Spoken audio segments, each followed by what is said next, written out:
Salut à tous, bienvenue dans ce nouvel épisode de Lucky Day. C'est Dicom, je suis avec Bakang et là on est dans notre super setting studio.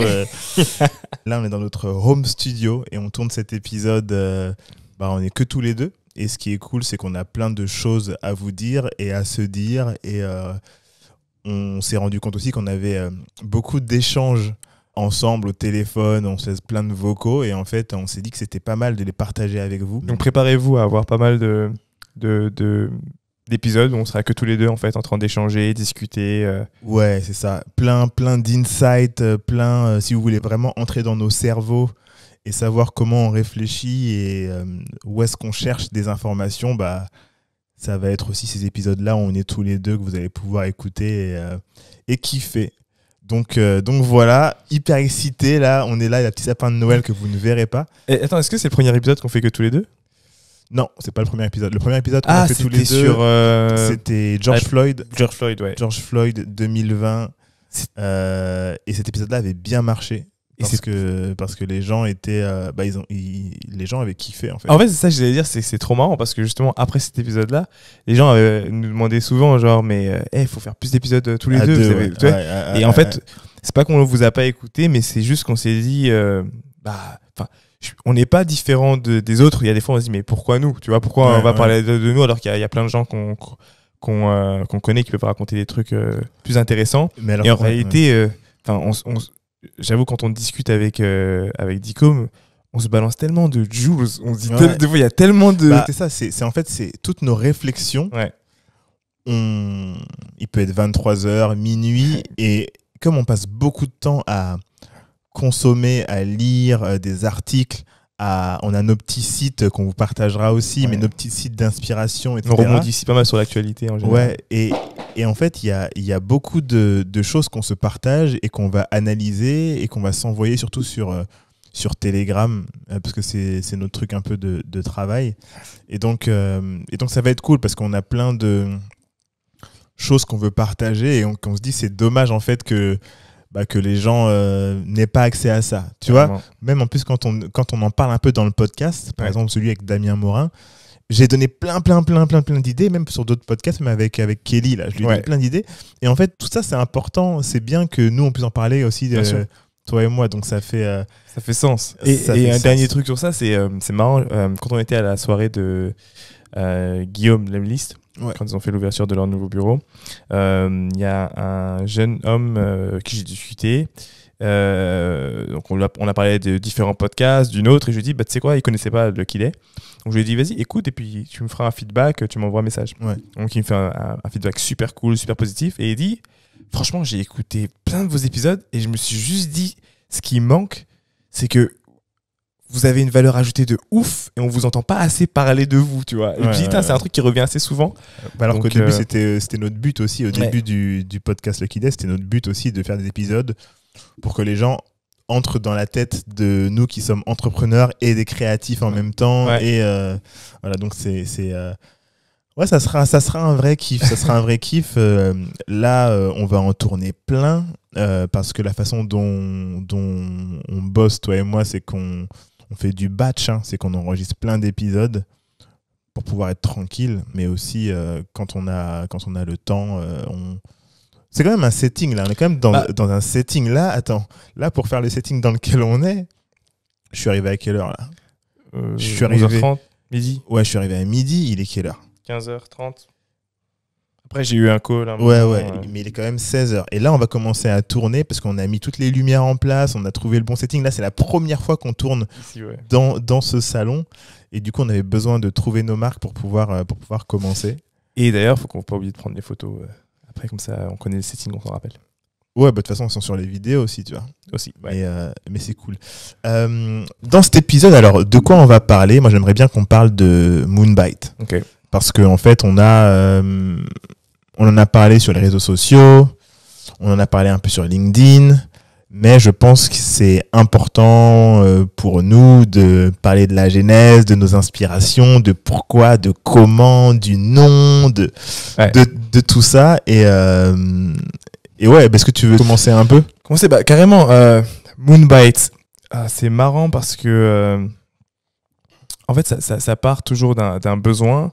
Nous, on a commencé par un produit d'appel, donc nos bars. Mais c'est quoi Moonbite? De céréales. Moonbite, l'idée était quand même assez simple. C'est une marque de snacking saine et qui est là pour te faire du bien. Ouais. Moi, c'est ma définition. Toi, comment tu définirais Moonbite? Moi aussi. Moi, une marque de snacking sain. Et justement, quand on dit snacking, ce qui est intéressant, c'est que le snacking, c'est plusieurs types de produits. Ouais. Et en fait, c'est pour ça que c'est les bars, les glaces et plein d'autres produits qui peuvent être sortis. Je me souviens une fois, c'était il n'y a pas si longtemps que ça, il y a une personne, je ne sais plus qui m'a dit c'est trop bien que... c'était quand on a fait le rendez-vous avec les mecs de Eskimoshi, là. Ouais. Ils disaient c'est bien parce que vous arrivez à créer plusieurs types de produits sous une seule marque.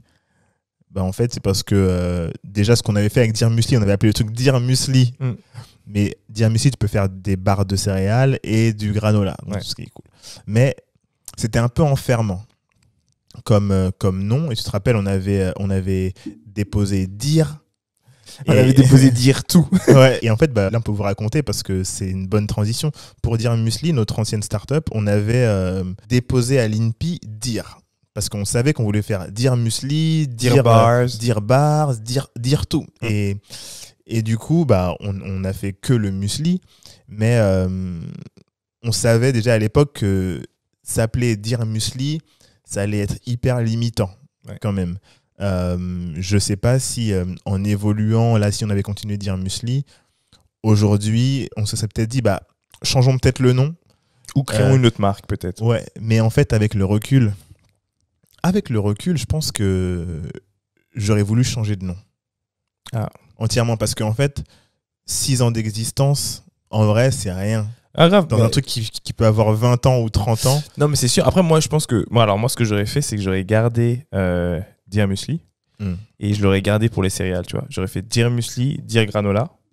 Boum. Dear Musli et Dear Granola ou que Dear Musli pour le muesli et le granola parce qu'en gros, les gens, ils mettent ça dans le même sac. Céréales, tu vois. Moi, tu vois, je vois l'expansion à l'étranger, tout ça. Et en Allemagne et tout, ils savent faire la différence entre le muesli et le granola, tu vois. En Angleterre, ils font la différence entre le muesli et c'est vraiment en France où on n'a pas vraiment l'éducation. Quoique, sur les packaging, il y a écrit tu peux écrire Dear Musli et mettre en dessous granola, il n'y a pas de problème. Ouais. Mais à la limite, c'est ce que j'aurais fait moi. Et j'aurais fait ça. Et ensuite, tous les autres produits, j'aurais créé une nouvelle marque. Ouais, ok. Comme ça, si on voulait faire du lait, rappelle-toi, tu vas pas l'appeler Dear Musli. Ouais, grave.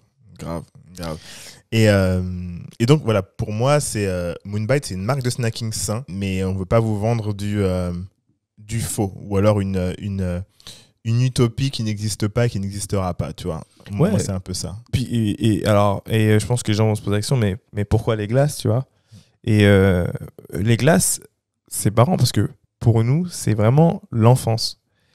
Mais c'est pas que l'enfance, c'est-à-dire que quand tu prends une glace, t'as cet inconscient qui te dit vas-y, t'as un retour en enfance, tu vois, c'est des moments de kiff. Je pense qu'ils sont différents pour chacun, tu vois. Pour certains, c'est le truck, tu vois, qu'ils voyaient dans le film, donc c'est le petit camion de glacier. Pour d'autres, c'est le moment qu'ils passaient avec leurs parents pour aller prendre une glace.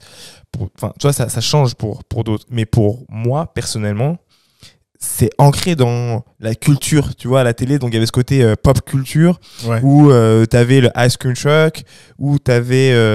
et c'est des choses dont j'avais pas forcément accès. J'avais pas accès à un ice cream truck en bas de chez moi, mais ça fait partie de mon imaginaire quand je pense, en fait, à la glace.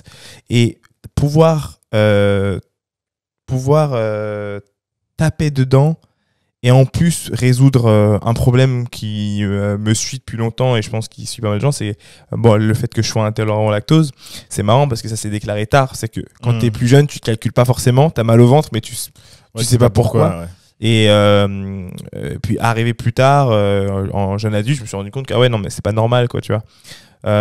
Et donc pouvoir faire kiffer les gens, les amener dans cet univers pop culture, Moonbite, qui en fait, tu peux avoir les pieds sur terre et donc faire des produits de qualité et en même temps la tête dans les étoiles et faire rêver les gens, c'est possible à travers Moonbite. Alors, en plus de ça, clairement, on adore les animaux, on n'est pas vegan, mais on est plus flexitarien. On a bien réduit notre consommation de viande.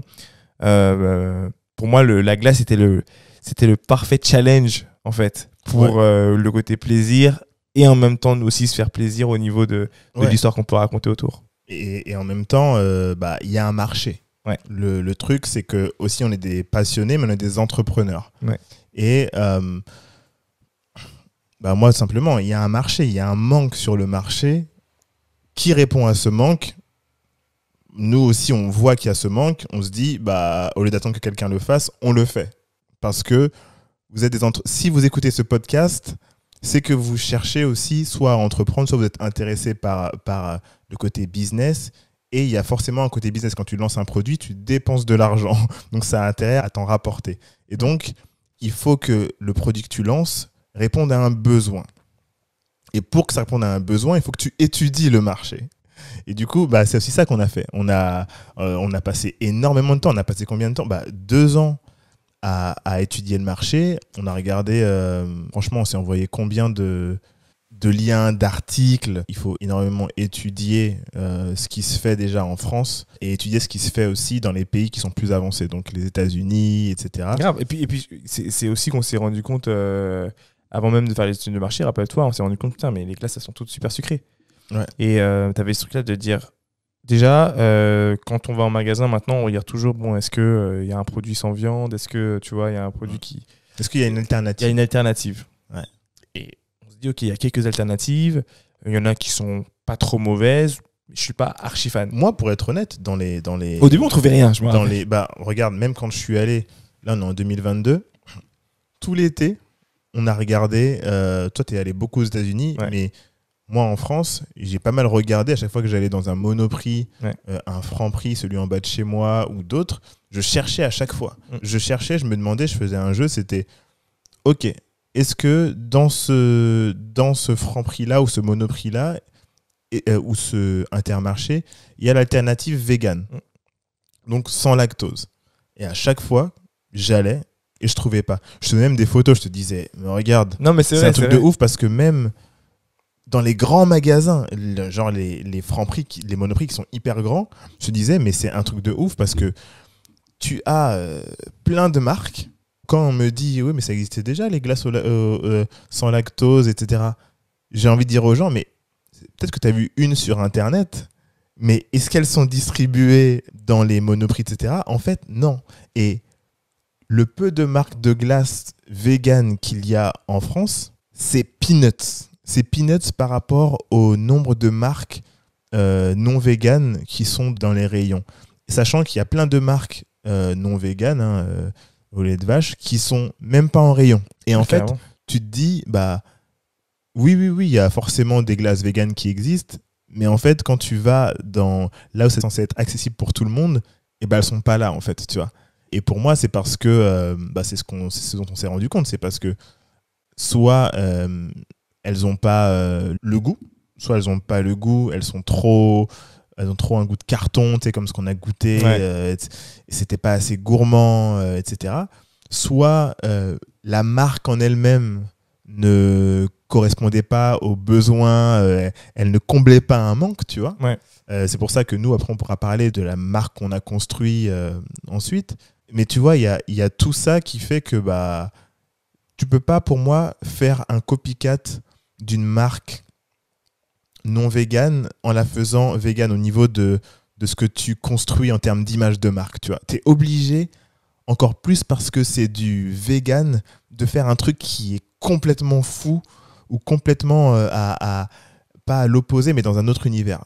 Non, c'est clair. Et c'est vrai que tu dis un truc qui est intéressant, c'est que en magasin, en fait, même si tu retires les glaces vegan et tu regardes le nombre de marques de glaces proposées, en dehors des historiques en France, il y en a très peu.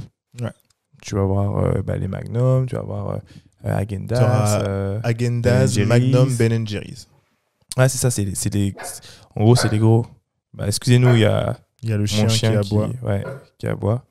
Vas-y, continue. Attends, il n'est pas fini. Il entend des gens dehors, et du coup, il fait le maître chien. C'est un caniche. Hein.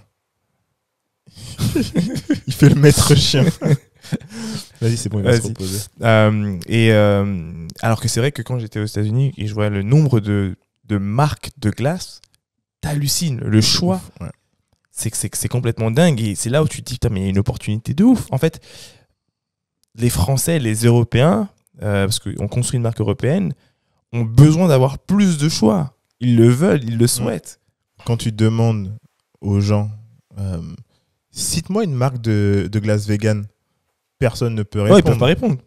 Il n'y en a pas une qui s'est démarquée en tant que glace vegan de qualité, comme par exemple Oatly a pu le faire avec le lait. Avec le lait, le lait d'avoine, et t'en as beaucoup plus aux US. Après, c'est parce que c'est un continent aussi. Mais... Parce que c'est un énorme pays, 300 millions d'habitants, ou un peu plus, 150 millions d'habitants. Ça fait plus de cerveaux qui réfléchissent à ce problème-là. Mais tu vois, en France aussi, on a ce besoin. Tu vois. Bien sûr. Nous, notre plus gros challenge avec Moonbite, ces 2 ans de travail, c'était... La R&D. La R&D, franchement, la R&D, c'est hyper long. Les allers-retours, c'est hyper long. On a commencé pendant le Covid.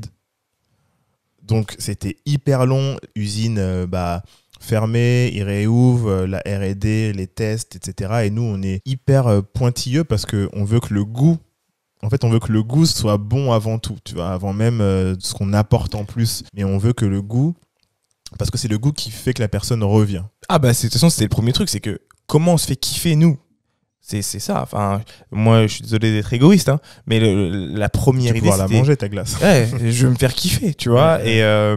Et pour me faire kiffer, je veux pas sentir de différence avec les autres glaces du marché. Tout ce que je veux, c'est me sentir mieux après. Et en fait, le truc, c'est qu'il y a beaucoup de glaces sur le marché aujourd'hui, que j'adore, mais en fait, tellement de sucre qu'après avoir mangé ma glace, j'ai besoin de boire de l'eau. Ouais. Et ça, c'est un truc que j'avais pas envie de ressentir, en fait. Cette lourdeur à la fin de mon... Non, j'ai pas envie, en fait. J'ai plus envie. Ce que je veux, c'est kiffer au même niveau, devant un Netflix et autres, sans me sentir mal. Et du coup, on a été très, très précis, tatillon sur la R&D, parce qu'on avait besoin d'avoir...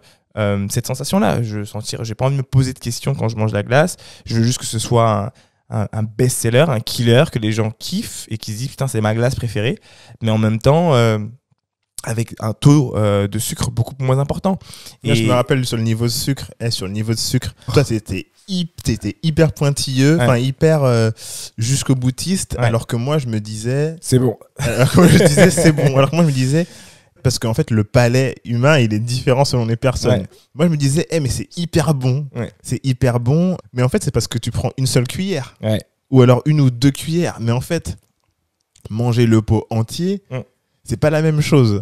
Et donc si on veut pouvoir prendre plus que 3 ou 4 cuillères et vraiment manger le truc sans se sentir, sans avoir un rush de sucre, il faut que le niveau de sucre soit beaucoup plus bas. Mais quand tu fais tes tests, tu prends 1 ou 2 cuillères. Tu vois ce que je veux dire ? Et en fait, j'étais complètement biaisé. Alors que toi, t'étais hyper... Non, mais regarde, c'est trop sucré.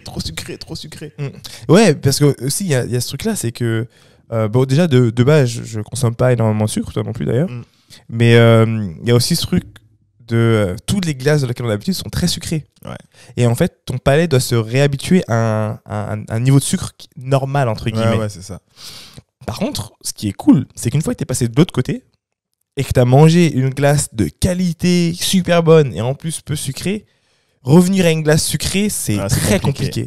Parce que tu es en mode, ah ouais, tout est écœurant. Et bah ouais, parce qu'en fait, les mecs, ils te bourrent ton truc de sucre et d'air et t'es en galère, tu vois. Justement, nous, ce qu'on veut, c'est créer des desserts glacés sains.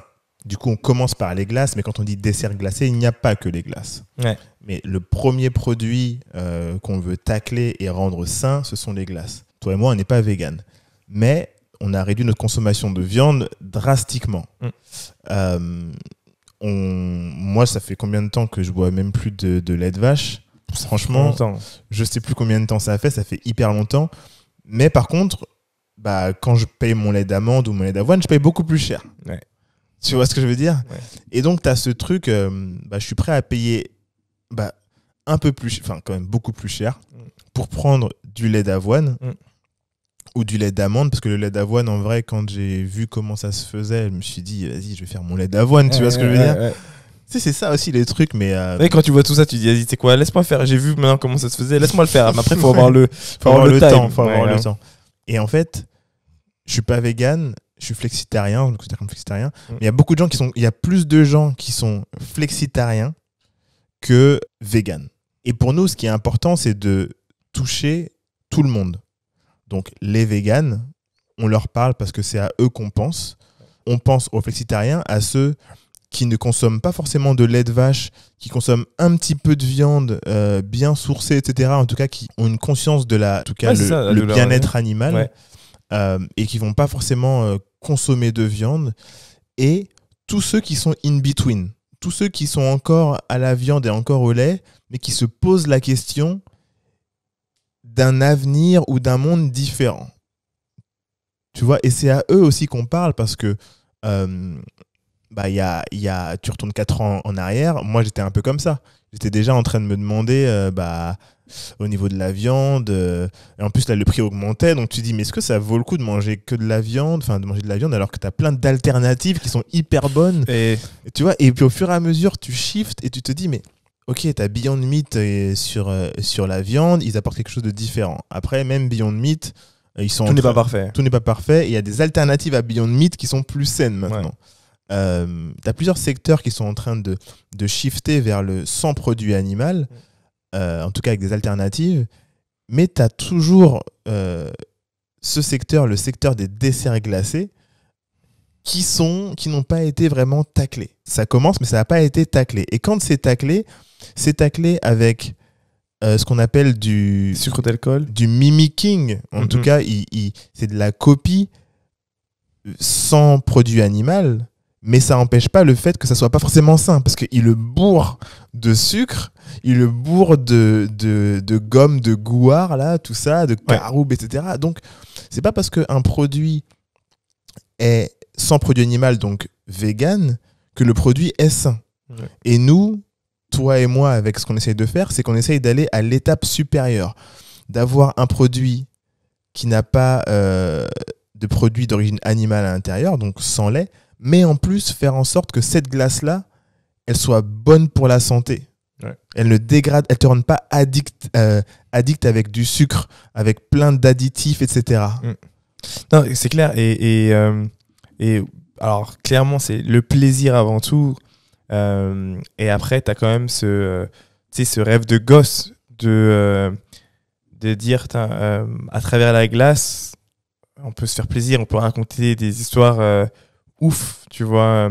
C'est marrant parce que juste avant le podcast, j'étais au téléphone avec une podcasteuse et elle disait qu'elle nous avait découvert avec d'ailleurs Erwan qui parlait de nous à un événement Facebook. She Means Business.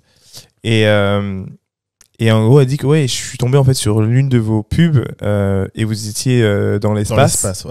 La dernière pub avant qu'on arrête de dire Muesli. Ouais, c'est ça. Donc si vous voulez la retrouver, vous pouvez aller sur YouTube et taper Dire Muesli et normalement elle devrait tomber. Réalisé par Vasken Toragnan, notre très bon pote d'enfance qui a sorti son premier film au cinéma là au tout début du mois de novembre. Donc bravo à toi encore si tu nous écoutes. Bravo. Et du coup, elle nous disait vous étiez dans l'espace et tout. Et en fait, ce côté avec Moonbite, inscrire la glace dans des temporalités et raconter des histoires, c'est vraiment un truc qui nous fait kiffer. Ouais. Et si on peut le faire et en même temps on peut vous faire du bien, je pense que c'est génial, tu vois. Donc voilà, c'est vraiment un kiff. Et en fait, on vous parle de ça parce que aussi on va lancer notre campagne de crowdfunding. Ah bah oui. Et parce qu'on s'est demandé, en fait, on s'est dit, voilà, on a envie de sortir les glaces, on n'a pas de budget, pour être honnête, et parce que le budget, tu le mets dans de la R&D, mais pour faire en sorte que le produit sorte, pour attirer aussi les magasins, pour qu'ils puissent voir le produit, pour qu'ils puissent voir un peu de communication autour du produit, qu'ils puissent voir un attrait pour le produit, et on s'est dit, quel meilleur moyen pour nous, et surtout pour lancer de la première prod, quel meilleur moyen pour nous de lancer une campagne de crowdfunding. Ouais. On a regardé, on s'est demandé, on s'est dit, mais est-ce que ça nous sert à quelque chose ? Pourquoi ? Comment ? Il y a beaucoup d'a priori sur les campagnes de crowdfunding et on s'est dit, vas-y, on on lance une campagne, mais on le fait bien. Et du coup, tu te souviens, on a étudié à quel moment il fallait le lancer, etc. Du coup, on lance notre campagne de crowdfunding au mois de mars 2023, là. Et ce qu'on a décidé de faire, justement, c'est pour apprendre avant de se lancer, on a interviewé, on a fait un podcast qui s'appelle The Crowdfunding Effect. On a interviewé 7 personnes qui ont fait des campagnes de crowdfunding qui ont cartonné. On a aussi des retours de gens qui ont fait des campagnes de crowdfunding qui ont marché mais dont ils n'étaient pas satisfaits, donc du coup ils nous parlent de tout ce qu'ils ont mal fait. On a aussi une personne qui a une agence qui aide les gens à faire leur campagne de crowdfunding, éviter toutes les erreurs, et c'est hyper cool. Du coup, dans les prochains épisodes, vous allez avoir 7 épisodes de Crowdfunding Effect et vous allez pouvoir apprendre en même temps que nous. Et du coup, on espère que ça va vous plaire et que ça vous plaira tellement que vous allez pouvoir participer à notre campagne de crowdfunding à partir de début mars 2023. Ouais, non, et c'est vraiment important. C'est cette idée de se dire que vous allez avoir la possibilité de tester ce sur quoi on taffe depuis 2 ans. C'est juste ouf. Il y a des goûts qui sont vraiment, vraiment délicieux. Je peux vous mettre la bouche à l'eau à la bouche, mais j'ai un peu envie de le faire. Il y a vraiment des goûts qui sont vraiment top. Les glaces arriveront pile pour l'été, pour ceux qui commanderont. Mais notre objectif, c'est d'avoir un maximum de précommandes. Pour pouvoir entrer en magasin ensuite être disponible en magasin rapidement pour que vous puissiez continuer à venir chercher nos glaces. Donc vraiment, rendez-vous sur notre site moonbyte.co, www.moonbyte.co, donc moon, moonbyte.co. Vous vous rendez directement sur le site. Vous avez sur la première page la glace avec un lien pour justement vous inscrire, pour être les premiers à pouvoir bénéficier de notre réduction sur nos glaces, sur notre campagne de crowdfunding et toutes les informations. Et surtout, on a plein de surprises pour vous. On a plein de choses qu'on prépare, notamment ces épisodes-là, vous allez vraiment les kiffer. Vous allez pouvoir les binge-listener, les écouter, les binger, comme on dit. On a passé du temps à les enregistrer, à les monter. Donc, on espère que ça vous plaira. Et puis ce qui est intéressant, c'est aussi que tout ce qu'on fait, là, tout ce qu'on a fait jusqu'à présent, et là, pour nous, c'est une première de partager en temps réel la façon dont on crée notre campagne de crowdfunding. C'est quand même une première pour nous, parce qu'en général, moi, je suis toujours dans le non, on va montrer après. Tu vois, j'ai pas envie de montrer pendant, je veux montrer une fois qu'on l'a fait. Si ça marche ou si ça marche pas, au moins, on le fait, quoi, tu vois. Et donc voilà, du coup, on espère que ces épisodes vous plairont. On espère que vous nous ferez des feedbacks. N'hésitez pas à nous laisser des commentaires sur Apple Podcast. Même si vous avez déjà laissé un commentaire une fois, laissez-en un autre en parlant de l'épisode que vous avez aimé. Ouais. C'est hyper cool. On aime bien lire et n'hésitez pas à partager tout ce qu'on vous donne, en fait. Il y a plein de gens qui en ont besoin. On veut lancer un petit... pas un challenge, mais en icône, il n'y a pas le logo Moonbyte. Il ne sera peut-être jamais. Par contre, ce qu'on aimerait, c'est que... En icône de quoi ? En icône sur Instagram, sur YouTube, etc. Les emoticônes. Ah, les emoticônes. Oh, oui, les emoticônes. Ouais.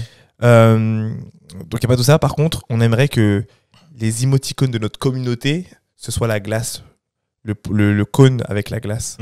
Et donc, si vous nous laissez des cônes sous les commentaires, on saura que c'est la communauté qui parle. Donc, n'hésitez pas à nous laisser des cônes sur notre compte Moonbyte tiré du bas sur Instagram. Ouais. Moonbyte tiré du bas. Et c'est surtout là-bas qu'il faut venir discuter, laisser des commentaires. Et surtout, dites-nous quelle est votre glace préférée ou quelles sont vos glaces préférées, les goûts les goûts que vous voudriez voir créés par Moonbyte, du coup par nous. On a aussi un questionnaire qu'on a sur notre Linktree. Du coup, le Linktree, vous allez sur moonbyte.co, vous allez voir aussi le lien du questionnaire, ou sur notre Linktree sur Instagram.